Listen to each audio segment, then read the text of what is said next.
Welcome to the 2017 YHH Bantam Player of the Year Award presentation. This is the fifth such winner who has grabbed a trophy. Past winners include Ryan Zulsdorf from Edina, Casey Middlestadt from Eden Prairie, Gavin Hain, Grand Rapids, and last year's winner, Ethan Frisch from Moorhead. Before we name our winner, here's a look at the 5 finalists we named. Jake Braccini, forward, Buffalo. A year ago, only the astute hockey minds knew the name Jake Braccini. Today, he's practically a household name. Jake's Buffalo team knocked off a host of top 10 teams, including state champ White Bear Lake. The Bison's first line of Jake, his twin brother Tyler, and Devin Hubner set the state on fire with big win after big win. We weren't the only ones who noticed, though. Jake was one of the 17 players selected to the USA Hockey National Camp this summer and was recently drafted in the first round of the USHL draft by the Bloomington Thunder. Owen Gallatin, defense, White Bear Lake. The most complete Bantam defenseman we saw this year. Owen pushed the pace when it was the right time and made the right pass. It was fun to watch. White Bear won the state title in convincing fashion, running the table in the state's toughest region and again in the state tourney in Marshall. Owen has always been a great player. This year he took his game to an even higher level. Jackson Coons, Grand Forks Aviators. It's absurd to think that a player from North Dakota could win the Bantam Player of the Year award, an award with a trophy given to a player that is literally the shape of Minnesota. But leaving Jackson Coons off the list is almost more absurd. He played more than half his games against Minnesota teams and was the catalyst of the Aviators winning the Edina and Grand Rapids tournaments and taking second in the Blue Ox and Eden Prairie. An 8th grade phenom who has both size and skill to overwhelm opponents and defenders, had 14 points in 15 games as an underager in the Minnesota Bantam Elite League. The Aviators won the North Dakota state title and ended the Minnesota regular season as the highest ranked team in our now rankings. Zach Michaelis, forward, Elk River. We watched a lot of Bantam hockey this year. From October to March, we took in hundreds of games. One thing you could count on every time was Zach Michaelis took the ice. He'd have energy and production on every shift. One of the fastest players, coupled with great compete level, makes Michaelis dangerous every time he hits the ice. 4 years ago, Zach was a Wiz Wyatt finalist. He's shown great improvements since then to several parts of his game and has showed up all year long. Noah Tussey, forward, Stillwater. Stillwater hockey has had a great season at both the youth boys and girls level and at the high school boys level. Besides their 10A team that dominated play all year, their Bantam AA team was almost as dominant. Losing 9 times in 62 games is an impressive accomplishment. One of their top players was Noah Tussey. Tussey has all the tools to play at the next level, including speed, balance, and deception with the puck that are hard to defend. Over the course of 60-plus game stretch, Tussey went over 100 points. But most important, he and his teammates qualified for the state tournament. This year's YHH Bantam Player of the Year is Jake Braccini from Buffalo. Jake, come on in. Congratulations on winning this award. Thank you. I appreciate it. Big day. Big day.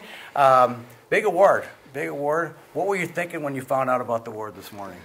I was just really excited and just so honored to be a part of those group of guys. It is a pretty neat honor. You had a great season. You had a lot of great memories, I'm sure. Tell me about a couple of those memories that you had this year. You know, in your youth career, you really don't get all those memories back, and you'll always remember them.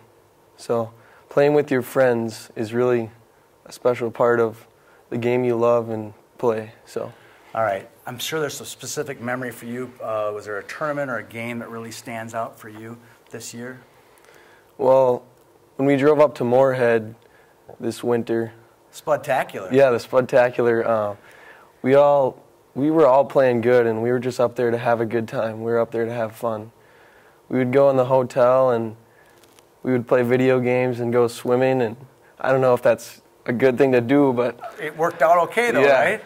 We were on fire, and it really didn't matter who we played. We knew we were going to win. So that tournament, you beat Moorhead, Grand Forks we talked about, as well as Andover, 3 top 10 teams. What a great weekend you guys had that weekend. Yeah, it felt great. You also played for your dad. Talk to me a little bit about that. What's it like having your dad as your coach? You know, all these years playing for my dad, I've really appreciated him being there and pushing me, as well as him pushing my teammates for everyone to get better. Not just you and your brother, right? Yeah, he's big on everyone getting better, not just us two. You got a lot of people to be thankful for. We talked about your dad. Is there any other specific people that you want to be thankful for after winning this award? Yeah, there is. Following my dad, the coaching staff, they've really been a big part of character on and off the ice, helping the team this past year. I'd like to thank Coach Carruthers, Coach Zelnick, and Coach Mueller. Any specific guys on the team? Any guys that you want to thank as well? Yeah, I'd really like to thank my brother, Tyler. He's been just a big part of my success, and if it weren't for him, I'd probably not even have this opportunity to even be nominated for this award. So. And that's probably because you guys train together, right? And practice together Yeah. and are together all the time. You have just like an instant training mate, correct? He's probably the most competitive kid I know, and everything we do at home in sports, he's just always there to push me.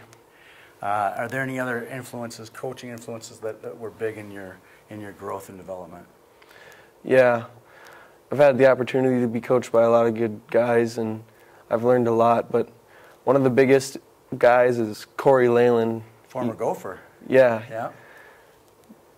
We've had Euro-American AAA summer hockey, and I'm sure a lot of people are familiar with that, but I probably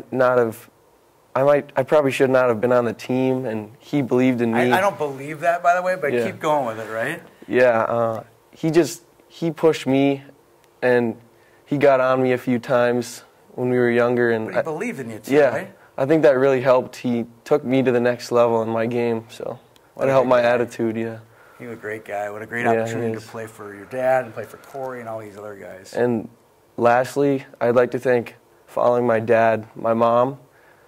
My parents have put in so much time and money into the game, and I really love, so. That's great. Congratulations, Tyler, on winning this big award. Thank you. Jake, sorry. Yeah, Jake. I get these Tyler That get and Jakes mixed up, yeah. Well, congratulations. Thank you.